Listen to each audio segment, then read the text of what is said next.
Welcome back, everybody. I'm Jay. He's Maddie. This is Yankee and the Brit Sunday pregame show.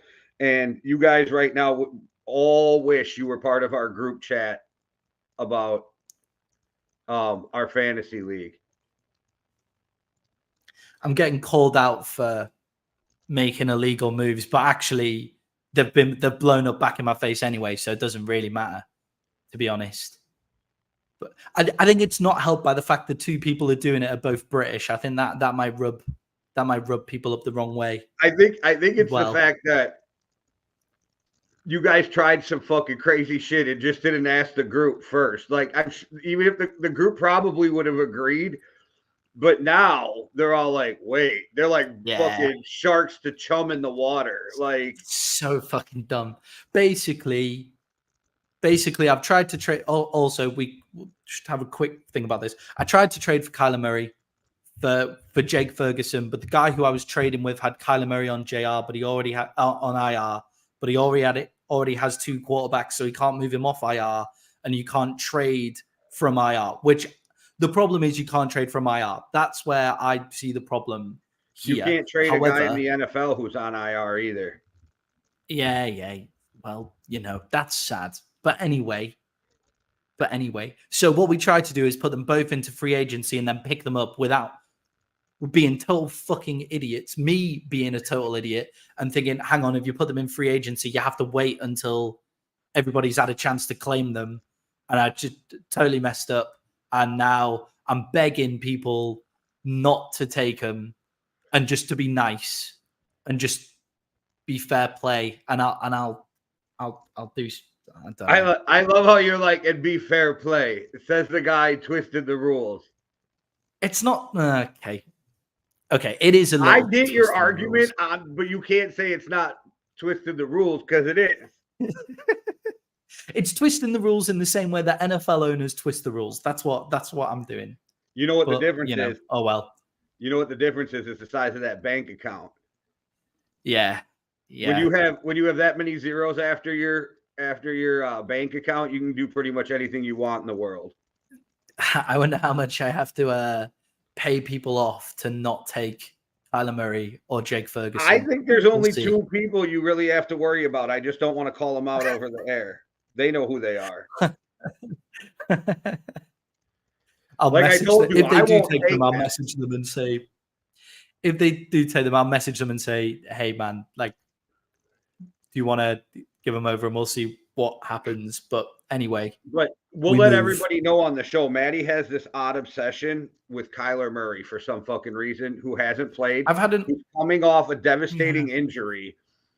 And that's Maddie's like fucking golden child right there.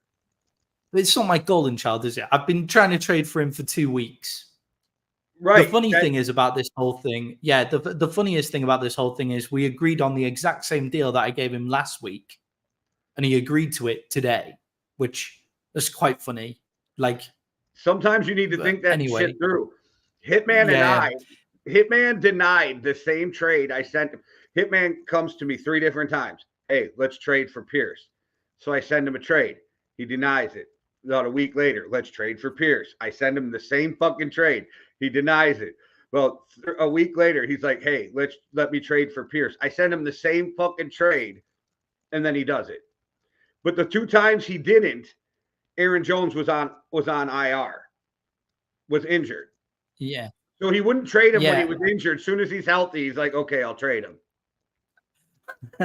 My thing with Kyler Murray is the potential. So I wouldn't normally give Jake Ferguson away for Kyler Murray, but I have Mark Andrews at the tight end position. So I'm never playing Jake Ferguson unless there's an injury. But I also have Dak Prescott at quarterback.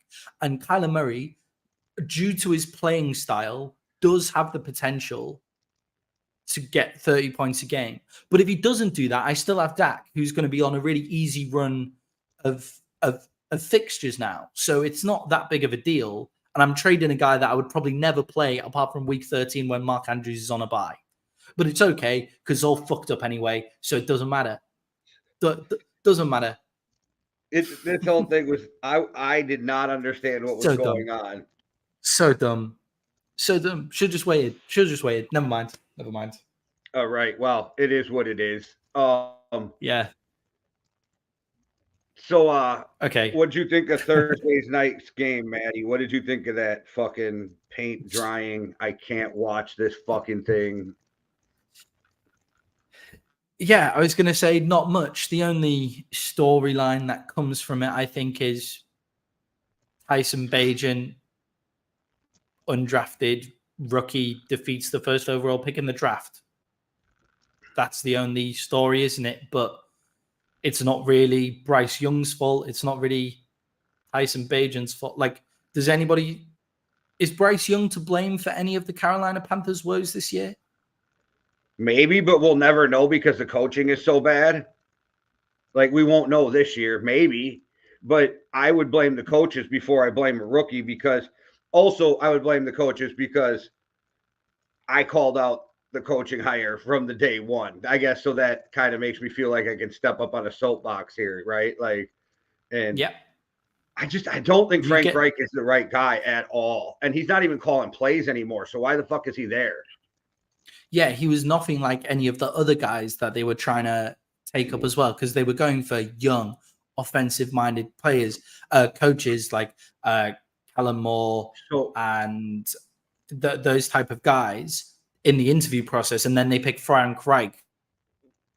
What do you think about the rumor that it was the the Houston Texans who leaked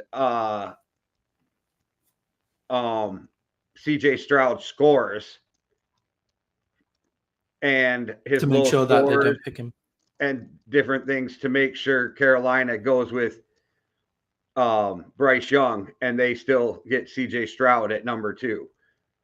Those are the rumors. I think they were always going for Bryce Young. Like, it feels like they would always go for Bryce Young. Florio was reporting that they were really thinking of CJ Stroud till David Tepper seen all those reports and was like, no, we got to go with Bryce. I don't know if that's true. I just find it a very interesting storyline in the middle of the season.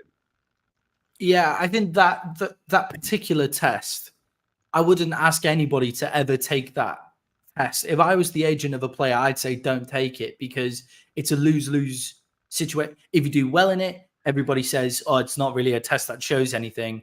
If you do bad in it, everybody's going to drag you through the mud on it for doing poorly on it if the score gets leaked, which the score will get leaked. That's the way that the NFL works. Somebody will leak it in the hope that you fall to them. So I would say never take that test. But if you're drafting players based on that test, your drafting process is wrong. So if the Houston Texans did it, okay, it's worked out best for them and for CJ Stroud. Then CJ Stroud shouldn't be too mad. So it doesn't matter. And the only reason I believe that it might be true is because Florio, as much as I can shit on him, I never thought of him as a liar. No. He gives this persona of an NFL insider, though, which he's not. So no, but he does know a lot of people inside the NFL. He will have heard it from somebody. It's just I always wonder who he's heard it from when it's Florio. But if you've ever noticed, though, Florio doesn't break a lot of shit. So when he does say it, he really believes that that's what's going on. So I will give Florio the credit of believing he heard it from a reputable source. Like, he believes it. I just, like I said, I've never found Florio a liar. I've just found him a fucking moron sometimes. I don't think he's knowingly lying. No. However, it's worked out best for CJ Stroud, and it's worked out very poorly for. And he's on my shit list anyway, because he shit on Kirk Cousins for fucking 6 years, and now he's the biggest Kirk Cousins fan in the world ever since the San Francisco game. Re-sign him. Like, dude, shut the fuck up. Like, you wanted them to get rid of him for how many years, but now you're like, re-sign him. The only thing I got to say is, go ahead. Yeah. Sorry, mate. You go. No, I was moving on. So go ahead. What you were going to say. Okay. I was going to say, I was also moving on. The interesting stat line from that game is both teams. So the Bears went for it once on 4th down and got the first down. And the Panthers went for it 3 times on 4th down and got the first down. So there is 100% 4th down efficiency rating in that game, which is the only good offensive stat from that game. It's interesting. Yeah. My biggest question is, how the fuck is that a standalone game? How is that the Thursday night game? Who let game? that happen? just Yeah. Who let that happen? I put it in the fucking, I don't remember my exact words, but I put it in the group chat like, this game is just so hard to watch. Yeah, it was horrible. It's the Bears played that game in a nice winning way. Like I feel like the Bears probably should have won that by more than 3 points on Do looking you at think they beat any other looking team at the though? game. No, I don't think it's because the Bears are necessarily like that much better than the Panthers either. I just think they played they managed the game a lot better. They got 21 first downs, they ran for 133 yards, they got 3 sacks, they managed to not take a single sack, which is pretty good for the Bears, or is that more of an indictment on the Panthers as well? So they managed the game a bit better. They probably were worth more than 3 points on that game. I'm still not taking the Bears. And what's his name? Bayesian is, for me, looking at him, he hasn't had a lot of time in the system, and he is coming from a D2 background, and he has the Chicago Bears. But to me, he looks like really, really good and efficient backup quarterback. That's where I am. And he's technically from what used to be the old D3 schools. Yeah. My thing is, though, and this isn't like, the Bears are the worst team for sacks this year. So does that say more about does that say more about Carolina? Yeah. Right. And then not giving up any sacks. We already know they have a bad offensive line, but does that have to do with the fact that the quarterback's actually standing where the fuck he's supposed to be? Whereas when it's Justin Fields, he's never standing where the linemen think. That's the hardest thing on linemen when it comes to a moving quarterback is they can't see where the quarterback's going. So once the quarterback moves, all hell breaks loose. You get holding penalties and all kinds of crazy shit. It's why sacks aren't actually that great of a stat when it comes to offensive line analysis and defensive line analysis. What you need to be looking at is pressures, but unfortunately don't have access to PFF Premium, so I can't see the pressures on the quarterback. So it's a much better stat is pressures. But yeah, I think it also has to do with Beijing getting the ball out a lot faster than Justin Fields. Justin Fields holds onto the ball longer than any other quarterback. I think on this show, we've spoken a few times, especially when we're talking about Fields and Sam Howell, that sacks are a QB stat as well. So Beijing gets the ball out nice and quick, throws it to the read he's meant to be throwing it to, stands in the right place. He's not going to be the biggest difference maker. Can he successfully run an offense? Yes. Good backup quarterback material. What the Bears have here is a guy who's hopefully for them not going to win them too many games. So their second pick in the draft can be in the top 5 because it looks like the Panthers are going to get the first overall pick, which is the Bears pick. And also Bryce Young doesn't look like he's worth two overall first round picks. No team does this, but the Bears should have lost that game on purpose. Yeah, ask Bayesian to throw an interception last play, like in the fourth quarter. He probably wouldn't do that because like I said, his job on the players are not going to do that. Coaches are not going to do that, but in the best interest of that team. Because Carolina is going to be that bad all year. So if by losing that game, I still think you end up with the first overall pick and a better one for the Bears. Also, by winning that game, they end up with the first overall pick, though, because the Panthers will have the first overall pick, and that goes to the Bears. But what I'm saying is the Panthers are going to be bad enough all year where if you lose that game, that extra win's not going to help the Panthers. Yeah. Then you maybe end up with 1 and 2. How the fuck is that game? How is that game a standalone game? Anyway, well, off the NFL scheduling issues. Let's talk about another stupid standalone game. How about this morning, Indianapolis at New England? This has been like watching fucking paint dry, and I've only been watching it for I've been watching 35 minutes now. Yeah, It's horrible. But hey, the Germans got Miami against the Chiefs last week, so they deserve this one. This is horrendous.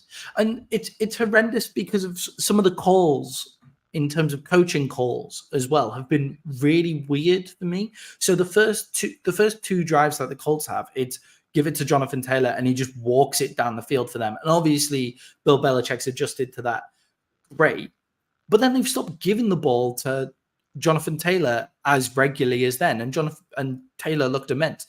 Same with the he has 19, obviously got 19 carries, but when your quarterback is Gardner Minshew, he should have more carries than that. The Colts should be running the ball, having more run attempts than pass attempts. Gardner Minshew has had 26 attempts for 16 completions. Jonathan Taylor has carried the ball 19 times. Taylor should be carrying the ball more than Minshew is throwing the ball.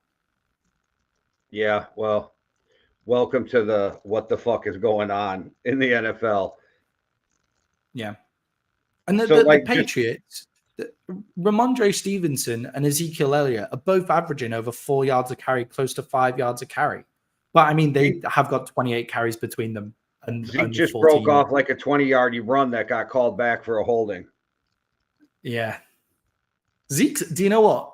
First drive of the game, Zeke looked really good as well. Made a couple of big plays today. Oh, I don't think it's the second. I don't think Zeke's coming back, but I'm just saying. Yeah. All right. Well, let's talk some Sunday football games. And so now in Wisconsin, if I am willing to go down to the casino, we can now place bets at our casino. Oh, my God. Betting is legal in Wisconsin now. You have to be in the casino. All right. Okay. Still not quite. Well, so I got a casino in my town, but it means that I literally have to go somewhere, unlike all these other fuckers who can just do it from their couch. Just do it from their phones. Can you do it with a VPN from your phone? Not saying that you do that or that we condone that in any way. Not if you say you're in Wisconsin, you'd have to VPN yourself to a legal state. Yeah. Yeah. So you VPN yourself to where's legal, Illinois? Arizona or wherever. Yeah. Oh, right. Okay. Right. Yeah. Actually, don't make it just across the border. Actually, just go all the way across the country. They'll never find you that way. Yeah. All right. Well, we'll start off with this slate of games, and we'll start out with the Tennessee Titans traveling to Tampa, Florida to take on the Tampa Bay Buccaneers. The Bucs are 3-point favorites in that game, which I'm not sure if I like that line because of the way I watched the Bucs lately and the way that Tennessee looks since putting in Will Levis. Yeah. I mean, the line is an interesting thing because Levis has played 7 excellent quarters of football and 1 horrendous quarter of football in the final quarter of the game last week, where the team looked like they were going to win and he just couldn't get anything done in that quarter. So it's an interesting up and down point for Levis. And then you also have the fact that the Buccaneers with Baker Mayfield, offensively, they sometimes look like they have Mike Evans and Chris Godwin on the field. And then other times they look like Mike Evans and Chris Godwin are both shot. So it's an interesting thing of up and down offenses where this game could easily be 50 points to 48 points, or we'd be lucky, or we'd want to take the over-under on 28 or something, That's the way that both of these teams look. Yeah, and I know they given Levis some credit. I give him even more credit because his first 2 starts came within 4 days of each other. Yeah, difficult. Definitely a difficult pickup, and with the amount of pressure that was on him because of all the media coverage during the draft of how he's not ready, he doesn't have the ability to process things quickly, he doesn't work hard off the field. Like, they were big comments about him. His lack of studying film, his lack of commitment to the game were big comments about Will Levis. So he comes onto the field and wants to look like he's $1 million. And to be fair, that first game, it was, oh my God, DeAndre Hopkins is actually a good footballer. They've just needed to get a guy to throw him the ball this entire time. And then in the first 3 quarters of last week's game, he looked good as well. But Baker Mayfield has also looked equally as good in kind of a comeback from redemption way as well. I'm not sure on this one. I'm taking Tennessee. Give me Tennessee plus the 3. When you're not sure, it's always good to take the plus. But with Derrick Henry in the backfield, give me Tennessee plus the 3 as well. That's the sensible decision. Tennessee plus the 3. All right. Well, there we go. We're agreeing off the bat. This next game is one that I'm actually looking forward to. It plays at the same time as my Vikings game, so I'll have to watch it on replay. But the Cleveland Browns are traveling to the Baltimore Ravens. The Ravens are favored by 6. I want to see how this Browns defense does against that Lamar-led offense. I'm interested in this game immensely because what's the over-under on this?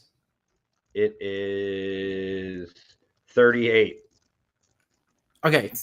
Put it this way. Two of the best offense. Put it this way. The Buccaneers Titans are 39, so they expect more points to be scored in that game than the Ravens versus the Browns. Do you know what? I would take the over on the Buccaneers versus the Titans, considering the Bucs just gave up 49 points to the Texans as well, but then also scored 48 themselves. So Mac Jones just did the most Mac Jones thing, and he threw an interception at the 1-yard line. Just maybe Mac Jones is purposely trying to get Bill Belichick sacked. Well, he's going to get himself sacked out of the NFL, too, if he keeps playing like that. Well, I lied. It was at the 5-yard line. The guy fell back to the 1. But, yeah, he's still – right? They're going in with a chance to take the lead in the fourth quarter with 4 minutes left, and you're in the red zone, and you throw a pick. That's the most fucking Mac Jones thing ever. Yeah. Definitely. It is exceedingly Mac Jones-esque. So with this Ravens Browns game, it's probably the two best defenses in the league going up against each other, which is why they've given it 38. But also the Ravens, one of the most tricky offenses to come up against, but they're one of the most tricky offenses to come up against for the NFC because they play in a way that you're not used to. The Browns have seen Lamar Jackson before. They know Lamar Jackson. They know how to play against him, and they've beat them a couple of times. It's going to be a fascinating game to watch, and it's going to be a big game for Lamar Jackson's MVP candidacy if he can play like this against probably the best defense in the NFL. So let's see what they've got to give. I really like the running back Mitchell last week for them. He really popped off the screen for me when he got given his opportunities. He really popped, kind of given James Warren of the Pittsburgh Steelers, Tony Pollard 2 years ago vibes where not loads of opportunities, but when he does get his opportunity, he definitely makes the most of it and really pops off the screen. So I really like Mitchell for the Ravens as well. So potentially watch out for him. I'm going to take the Baltimore Ravens in this game, but largely because I don't believe the Browns are going to be able to move the ball at all on them. Part of me wants to take that Browns and those points, but I can't. Give me the Ravens -6. Yeah. The point spread is huge. I think there's a shot that the Browns actually win this game, but I can't bring myself to do it. The point spread is massive. That 6 points in any of the AFC North games is pretty huge. I wouldn't bet this game. This is a game I wouldn't bet. But actually, for the point spread, I'll take Ravens to win, Browns to be within 6. So you're taking the Browns? I'll take the Browns, yeah, plus the 6. All right, I'm sticking with the Ravens. Ravens to win. I'm taking the Ravens minus the 6. We'll go on to New Orleans traveling to Minnesota. New Orleans is a 3-point favorite on the road. Do you understand that line? Because I don't. I'm going to say I'm taking the Vikings straight off the bat. Because everybody in the world but me thinks that Josh Dobbs is the next coming of Kyler or of Lamar Jackson. For me, I don't. It's not a Josh Dobbs thing. Do I think that Josh Dobbs can successfully execute an offense? Yes, 100%. But the Vikings defense is being disrespected and the Saints offense is being overvalued. The Saints offense, they still have red zone problems. Their red zone solution is Taysom Hill. That's their red zone solution. And Taysom Hill is a really good red zone player. But we've got film on him now. You can see what's going on. And the Vikings defense for the past 2 weeks has looked amazing. Stopping the 49ers to that many points. I can't remember how many points it was, but stopping the 49ers, incredible play. And all Josh Dobbs has to do is get the ball in Addison's hands. There's also rumors that JJ's playing. Is he's off? Out. Not playing. Right, okay. And get the ball every in Vikings Addison's fan hands. knew.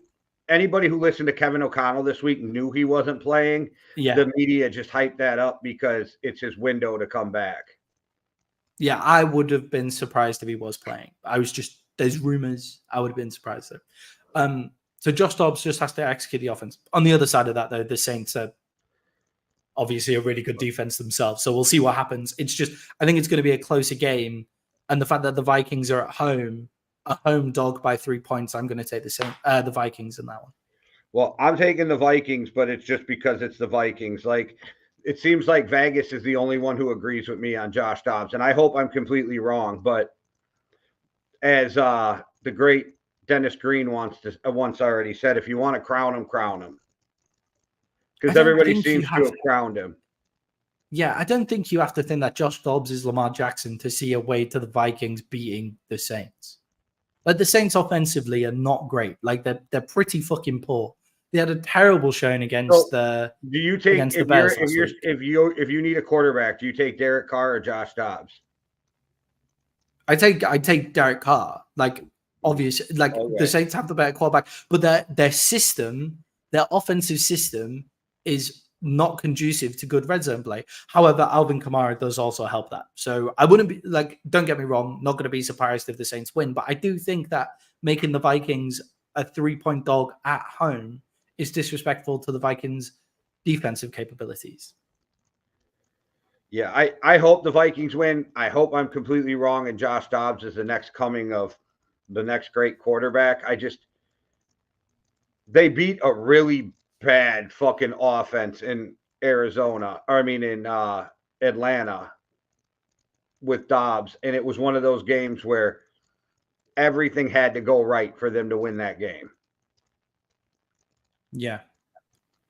Yeah. I do think Dobbs is worth a damn as a quarterback in the NFL. I do think with an extra week compared to what he was able to do next week, I think he will progress and be better. And I think the Vikings offensive pieces are also better than that. They are missing Cam Akers, but I do think the Vikings offensive pieces are better than that. Yeah, that Cam Akers hurts too. And what people don't usually think about is the blocking he does too on top of everything else. The over-under on that is 48.5. 40.5. Under. I don't know. Over on that one. Yeah, I don't know. That's probably right around what the score will be. So both teams are good for 20. Vegas probably hit that pretty close. I don't know. This game's got me thinking, like, if they beat the Saints, then cool, because you're already right now, if the league ended, you're in the playoffs. So if you beat the Saints, you're beating another team, giving you another tiebreaker against a potential playoff team. So that helps. So we'll see if the Vikings can actually pull that off. If Jordan Addison can win against Paulson Adedipo, the Vikings win this game. And I think he's good enough to beat Paulson Adedipo. And then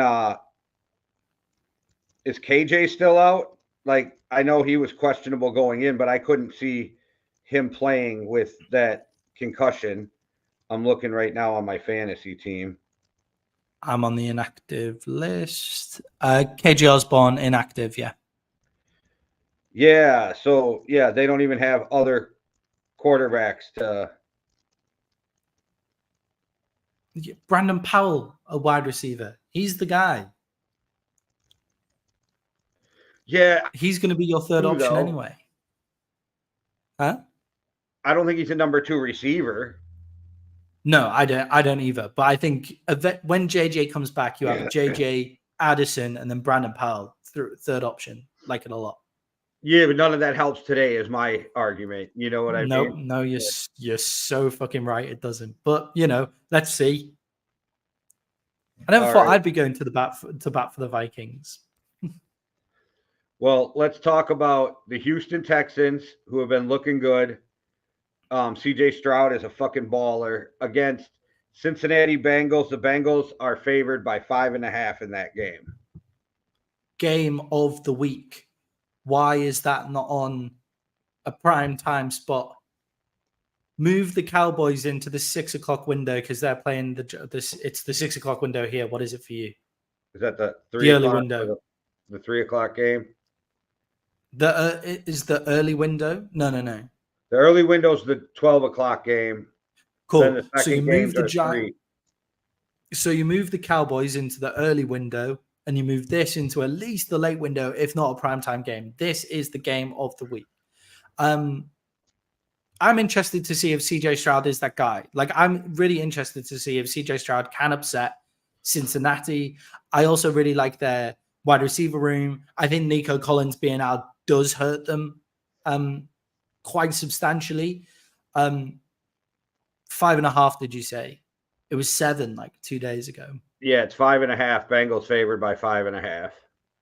Big money line shift at 7. I liked it at 7. I don't like it as much as 5.5. So give me Cincinnati. Joe Burrow's playing really good football now. Let's see if CJ Stroud is the guy, though, because this is a real defense. Let's see what he can do. I agree. Give me Cincinnati minus the 5.5. Yeah. All right. Well, this line I was a little shocked with. San Francisco going to Jacksonville. The 49ers are favored by 3 on the road. Is nobody watching Jacksonville?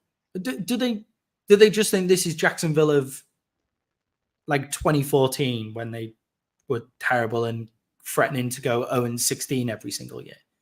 Like, has nobody been watching Trevor Lawrence over his last 16 games? For his last 16 games, he has a 99.5 passer rating. And they have the biggest winning streak in the NFL right now. Yeah, he's also got a 1-6 touchdown to interception differential. Trevor Lawrence. Also, putting that against each other, San Francisco 49ers, Deebo Samuels is back, and Brock Purdy is a lot better with Deebo Samuel, so that's helpful. Christian McCaffrey is playing. Obviously, Christian McCaffrey is excellent. Travis Etienne is on the other side of the field, so we'll see. He'll be more productive in this game. But crucially, Trent Williams is missing. When Brock Purdy trails in games, he loses the game. When he's trailing, he's losing. He's potentially throwing interceptions, which we've seen a lot over the past couple of weeks. We've seen his interception rate go up. And the 49ers cannot win if they're throwing interceptions. We all shit on the Cowboys for being a front-running team. The 49ers are also a front-running team. They're just better front-running team than the Cowboys. They get out to the early start a lot faster than the Cowboys as well. So I'm going to take the Jags in this one at +3. I feel like I'm going for a lot of +3 stuff. I'm taking the Jags also because I think they're going to win this game because they're moving in the right direction and San Francisco's moving in the wrong direction right now. Yeah, Brock Purdy on the hot seat as a quarterback if we lose this game or not? Just interested. What is this, like a 3-game losing streak? Yeah, exactly. That's the sample size, isn't it? So it's like, so everybody was saying he's like one of the best quarterbacks in the NFL. You're like, let's wait until he hits at least his first season of play in the NFL and see what he does. But I don't think he's on the hot seat. I don't think you're going to switch him out for Sam Darnold at this point. But the 49ers need to kick it into gear soon, because the Seahawks, although they got that absolute fucking their asses handed to them by the Ravens, but a lot of NFC teams don't know how to play against the Ravens. They're coming for them, the 49ers. So the 49ers need to get this sorted out to make sure that they're not in a wild card spot, to make sure that they have home field advantage in that first game of the playoffs. Yes, I'm trying to check something here. Yeah, so CJ Stroud has more losses in his career than Brock Purdy. Yeah, of course. I mean, CJ Stroud plays for the Houston Texans, but he's also played a lot. I'm just saying, though, he's got 8 games compared to Brock Purdy's 16. Let's not shit on Purdy just yet. You know what I mean? Oh, yeah. I'm not like Mac Jones throwing another interception. Way to go, Mac. Not tearing. Oh, that's really bad for me in fantasy, by the way. I'm playing against the Colts defense, but anyway, doesn't matter. Not having a good fantasy start to the week. Yes, Brock Purdy. It's a classic thing for NFL media to go massive one way and massive the other, and it's always with the quarterback position. If you're the quarterbacks get too much credit for wins and they get too much blame for losses. And Brock Purdy is not the only reason they lost those games. To be fair to them, against the Browns, he put them into a position to win that game, and they couldn't get it done against PJ Walker. So let's not forget that. All right. Well, we both got the Jags. Then we got the Packers traveling to the Steelers. This fucking game, like right here. The Packers the Steelers are favored by 3 at home versus the Packers.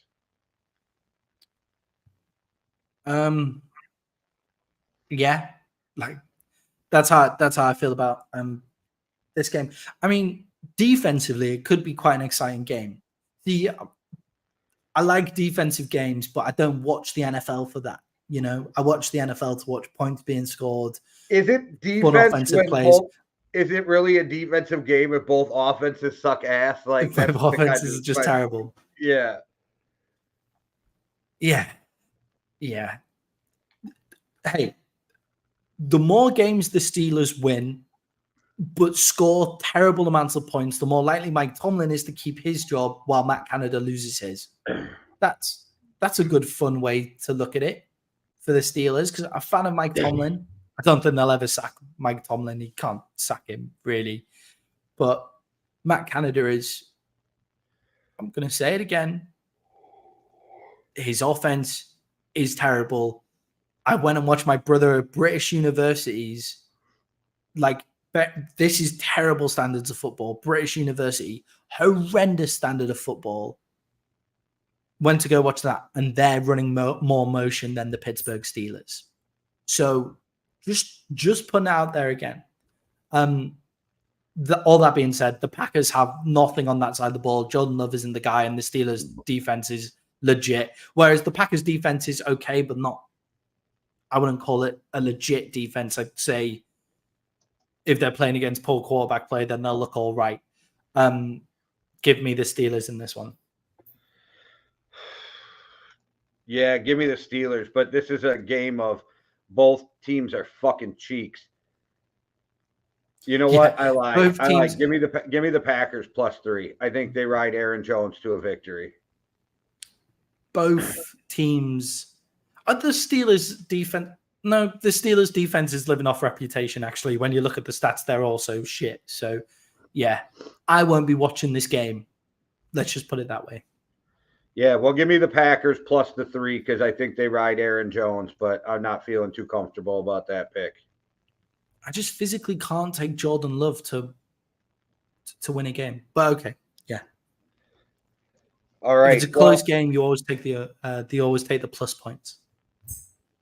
Well, we have the Atlanta Falcons traveling to the Arizona Cardinals. Kyler Murray coming back. Matty was gonna throw his whole fantasy team at Kyler Murray. That's just not what happened. But the Falcons are favored by 2.5 in this game, even though the almighty Kyler Murray is back. The almighty in terms of potential fantasy points, Kyler Murray is back. Let's just put this straight. I also think it would be really bad for the Cardinals if Kyler Murray came in and played well. That's just putting it that way. Maddie thinks Kyler Murray's the front runner for MVP right now, and he hasn't even played. Just absolutely ridiculous. It's like, honestly, I don't understand how you wind me up so much. Like, you sat in Green Bay, and I don't get how you get to me so much. It's honestly unbelievable. It's a fucking gift, brother. It's a gift. I'm sat in Vietnam, and I'm getting wound up from Green Bay. That's what's happening right now. Nobody talks shit like Americans. I just don't think you get it. Like, we get it. Like, other countries talk shit.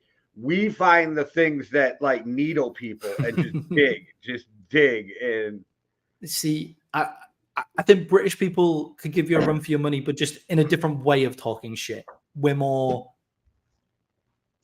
just outright horrible, right? But the reason when it comes to sports, we make it so good because we take it and find something personal about it, and we find something personal and we run with it. Yeah, anyway, I'm getting wound up. But Jay basically woke up an hour ago and has decided, you know what I'm going to do today? I'm going to wind Matty the fuck up because he's an idiot for his fantasy move. Because he's trying to break the rules, which... I just find it funny. Right, I find this whole fantasy thing fucking very I'm so mad at myself. I'm honestly so fucking mad at myself. We'll let you guys all know next week how that turned out. I'm so fucking fuming. Anyway. Hey, I do have an I do have an open spot on my bench since I got to move KJ to IR. Maybe I could pick up like Kyler Murray or Ferguson or something on the just stop. Just stop. But yes, this game coming back in.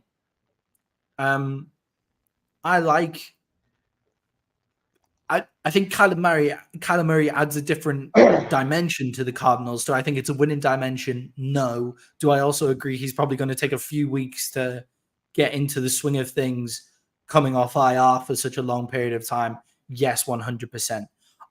Are they loads better than they were last week?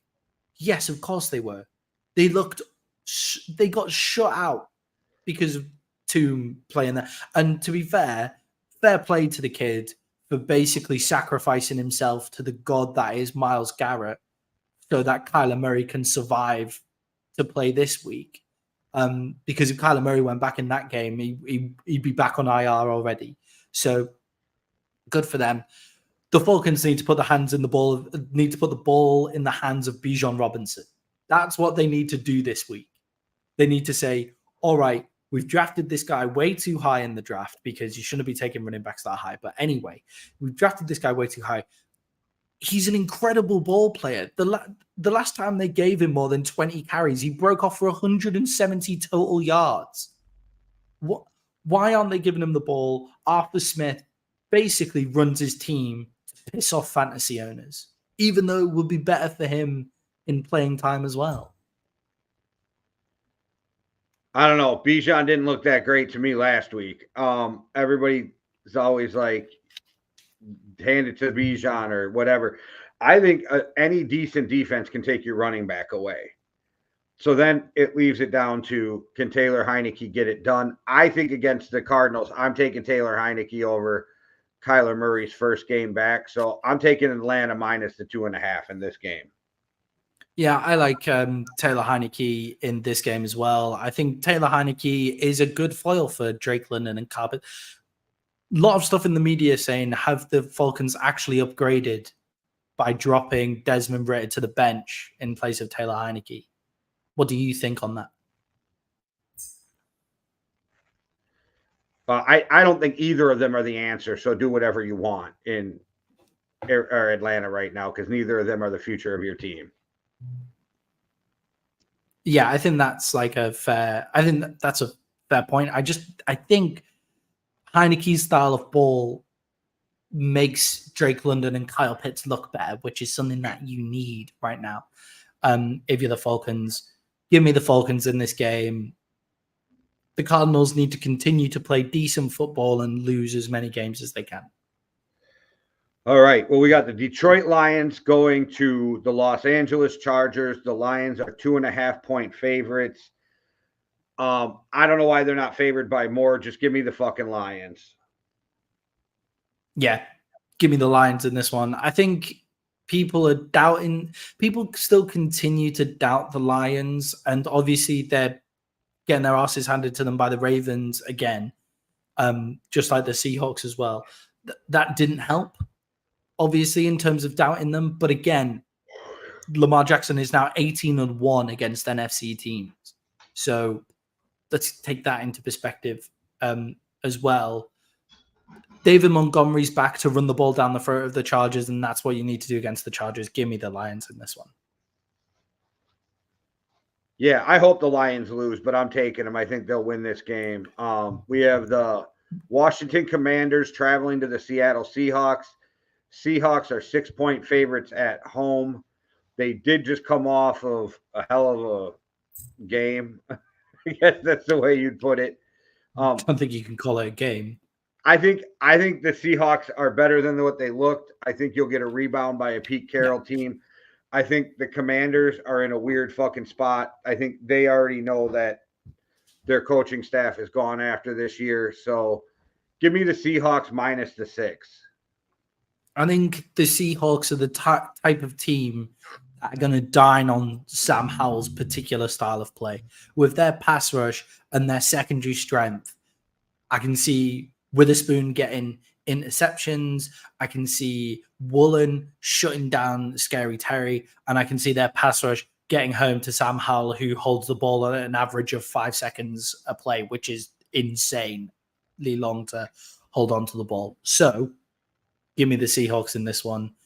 Pretty big spread, I think, considering the Seahawks are coming off that game, but I just think they're a really, really bad matchup for the Commanders. Yeah, I agree. Well, you want to talk about point spreads, Maddie. We got the Giants going to the Cowboys, and the Cowboys are 17.5-point favorites. Give me the fucking Giants. There is no way I am taking a team with 17.5 points as the spread. Give me I don't care that the Giants are playing some fucking players that nobody knows who the fuck they are. You could have a high school team out there. I'm not sure I want 17.5 points. Yeah. Who they got playing? Danny DeVito is playing quarterback for them, isn't he? Not Danny DeVito. That would be the 17-point spread, wouldn't it, if it was Danny DeVito? Yeah, because how tall is Danny DeVito? Like 5 foot. So yeah, that would that would be the way. It is something like it's somebody I have no idea. They said it on TV this week, and I was like, oh, Tommy DeVito, maybe. Yeah, Tommy DeVito. Tommy DeVito is playing at quarterback. So, to be fair to Vegas, the points differential the last time these two teams played was 40 points. So they've not even got half of what the points differential was. Again, wouldn't bet on this game. Do I trust the Cowboys to put the pedal on the? This is the exact kind of team that the Cowboys play against and absolutely annihilate. But that's what we said about the Cardinals, and that's where they laid an egg and lost to the Cardinals. This could be one of those games where you're up by 24 points, and all of a sudden, at the end of the game, you start playing prevent defense, and you end up winning the fucking game by 11 or 14 or whatever, you know? Yeah, it's like you play prevent defense, Cooper rushes, quarterbacking, Deuce Vaughn is a running back. Like, that's why I'm not taking a 17-point spread. Give me the Giants from a betting standpoint. I do think the Cowboys will hand it to the Giants today. But if I was forced to bet this game, I'm never taking a spread that's over 2 touchdowns. All right. Well, on to tonight's game, the Who the Fuck Gives a Shit Bowl. The New York Jets are traveling to the Las Vegas Raiders. The Jets are favored by 1.5. I know they got an awesome defense. Zach Wilson's look like cheeks still. I like the Raiders in this game. Give me the Raiders plus the 1.5 because of Antonio Pierce and the new coach and the way that they're feeling after last week's win and how every team seems to get up for a week or two at least after a coach is fired.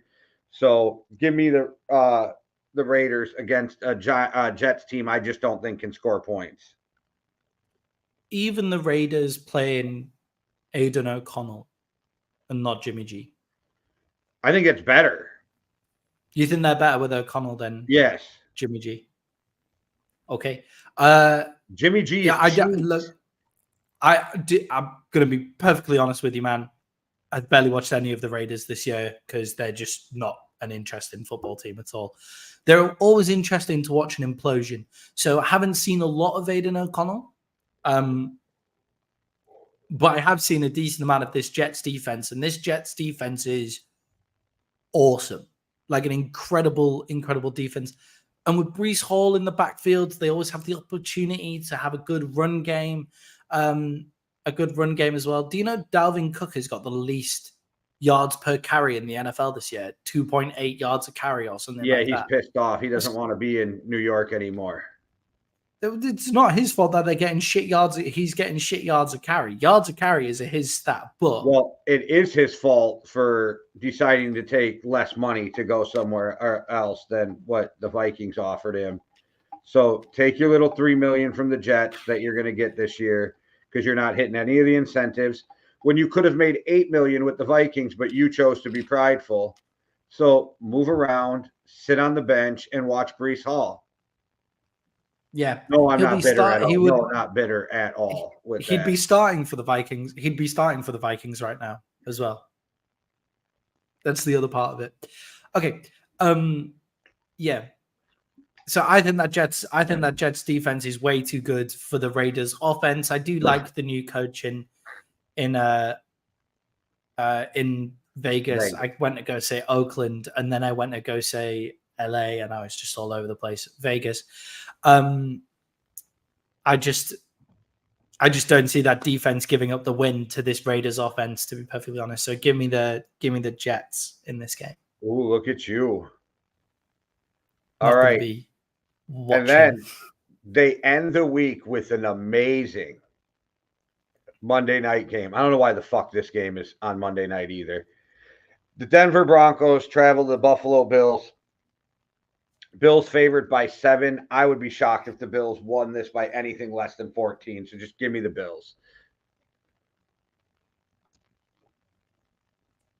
Give me the Broncos. I'll tell you for why. I'll tell you why. You're gonna. I'm not sure whether it's my biases against the Bills because I just don't think they're it at all this season. And you've now got me on the Josh Allen is the most mid quarterback going in terms of ability to praise. Like he's pretty mediocre actually compared to the praise he gets. Whereas like guys like Dak and Kirk doesn't get the praise he deserves. Quit putting those two in the same sentence. I went and like I was like, he's going to shout at me for doing it, but I'm doing it again. But they go together in this particular instance. But people like Dak, Kirk, Jared Goff, those guys who play good football but get a lot of hate compared to Josh Allen, who plays the same standard, if not worse, football, but gets loads of praise.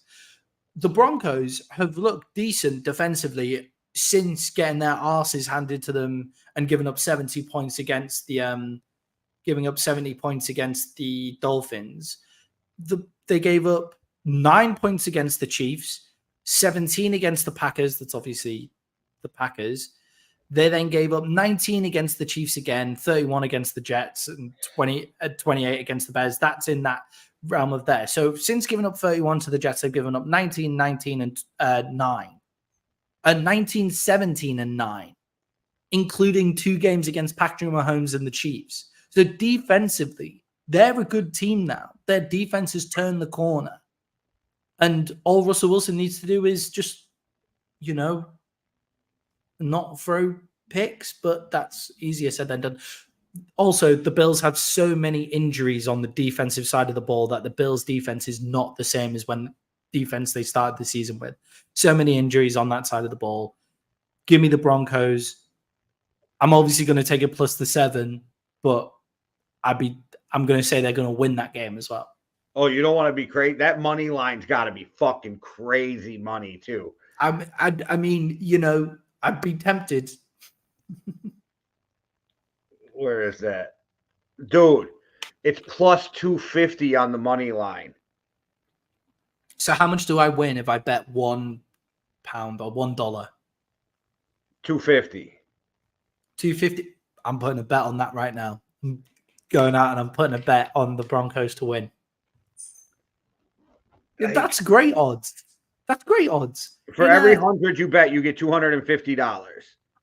Right. Okay. So I get £25. I get $25 for every dollar I bet. No, you double it. So you bet $1, you'd get $2.50. But so if you bet 100 though, you're getting $250 back on the money line instead of just the 100. Like, all right, yeah, go do that. I don't have the 100 to bet, so I was gonna say that's the quickest 100 you're gonna fucking lose, but that's just me. I think the Bills beat them by more than 14.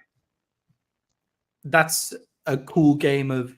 You know what? I'm now invested in that game now because that's one of the furthest apart I think we've been on a pick for like a while. Yeah, I don't have any faith in that Broncos team, and I think the Bills beat up on teams that they should beat pretty well, and then they lose to good teams. Yeah, I mean the Broncos just beat the Chiefs. Yeah, okay. So the Lions beat the Chiefs, and the Vikings would have beat the Chiefs if they would have not picked up a flag on a play that there was 3 fucking penalties. Yeah, that's a fair point. Of this, like the Chiefs are. Don't get me wrong. The Chiefs always deserve respect, but the Chiefs we've been watching aren't the Chiefs we've been seeing for the past how many years. Their defense is carrying them more than their offense this year, which is very odd. So. Once that offense starts clicking, people are in trouble with the Chiefs, but that's a whole different conversation. Yeah. Also, just you say the Bills beat up on teams that they should beat. I wonder what the point spread for the Bills-Patriots game was because the Patriots beat them. Yeah, but that's a divisional game, and game. I know it wipes it. It makes it different, but I'm interested to see if how the Broncos do now against the Bills in that game. Every time the Bills score, I'm going to be thinking of you, Maddie. I just think defensively, the Broncos have turned the corner. And defensively, the Bills don't have, and like the Bills have so many injuries that then it's not the same defense that they started the year with. Let's see what happens. Yeah, it's not even the Bills. I think the Bills defense could just decide not to show up. And the offense could play both ways and they'd still beat the Broncos, but that's just me. Do you know what I said? I said in the description of this episode that we were doing kind of a Patriots Colts watch along, but I think we both just kind of gave up on that. It's finished 10-6, which is the score it was at after halftime. Mac threw that interception to lose the game. I just shut it down. Yeah, start of the fourth quarter, I stopped watching. So sorry, everybody if you wanted to watch a Patriots versus Colts watch along, but nobody wanted to hear anything about that because nothing happened. No, I announced the 2 interceptions that cost the game, and that was it. There you go. Is Bill Belichick losing his job? He should. Robert Kraft hasn't come out and said that he's not. And I think that speaks volumes. The fact that Robert Kraft has been silent. And then, do they give the job to Billy O'Brien is the question. Well, his offenses look like shit as well, so I don't know. Well, it's the talent. Like, if you go back through, Bill O'Brien's had some really good and let's compare his offense to Matt Patricia's offense, and it's light years better, right? So they just don't have the talent on that team to win. Belichick has fucking done such a bad job of drafting for so many years. And now that he doesn't have Brady to like make up for some of his bad decisions, that it's all coming to light. Yeah, their top wide receiver is Juju Smith-Schuster. He's an excellent number 3. Not your number 1. I mean, he just won a Super Bowl with the Kansas City Chiefs, so I don't want to slag him off too much. But, like, we shot on Mac Jones, and he's probably not the guy, probably a decent backup quarterback to have in your quarterback room. Okay. But let's be fair to him. Who the fuck has he had to throw to since he's got to New England? Well, that's it. And all of these first-round quarterbacks who end up not turning out, just remember that when your team, Vikings fans, are all about, we need to draft a new quarterback and move on from Kirk and do all of this. Look how many first-round draft picks are a fucking bust. So that draft class where we were like, this is the best quarterback draft class we've ever seen, where it had Trevor Lawrence, Zach Wilson, Trey Lance, Mac Jones, and Justin Fields. The only quarterback that is going to be playing in the league next year is going to be playing with the same team that drafted him next year, possibly playing in the league, depending on what happens with Justin Fields. And if he goes to another team, we'll see. But starting quarterback in the league is probably Trevor Lawrence. No, I agree. And the greatest draft class of all time. Yeah, and me and you went back and forth because I always argued that it was the 84 draft class with Marino and Elway, but that's hindsight because we saw what all those guys turned into. So it was easy to say that. But I agree with what you're saying. They were like, look at this draft class. And everybody was fucking talking about the quarterbacks. And I don't know, man. We could go through the last how many drafts and point out how many first-round busts at quarterback. So be careful what you wish for. Teams who think that they need to mortgage their whole future for a quarterback. There are going to be more quarterbacks from the draft class the year after that, where everybody was saying this is one of the worst QB draft classes we've ever seen, with only Kenny Pickett taken in the first round. But there's going to be more quarterbacks starting games for their team from that draft class than there are from Trevor Lawrence's draft class in Will Levis, Sam Howell, and Kenny Pickett probably. Kenny Pickett is cheeks too, but whatever. Yeah, I know that he'll still be a starting quarterback in the NFL, which the other draft class can't say. Will he still be in the third year? We'll see. We'll see. All right, everybody. There you got it. We made it through. Maddie's going to go into the group chat after this and see what he can work out to get him and Duffy as guys. The British people, as Hitman were saying, were colluding. So bad. I just feel bad. I feel guilty for Duffy. On Duffy's part, I feel guilty. But anyway. All right, guys. There you go. We made it through another show. I hope you win tons of money if you're following us. And thanks for watching. One world, one love. Deuces. Cheerio.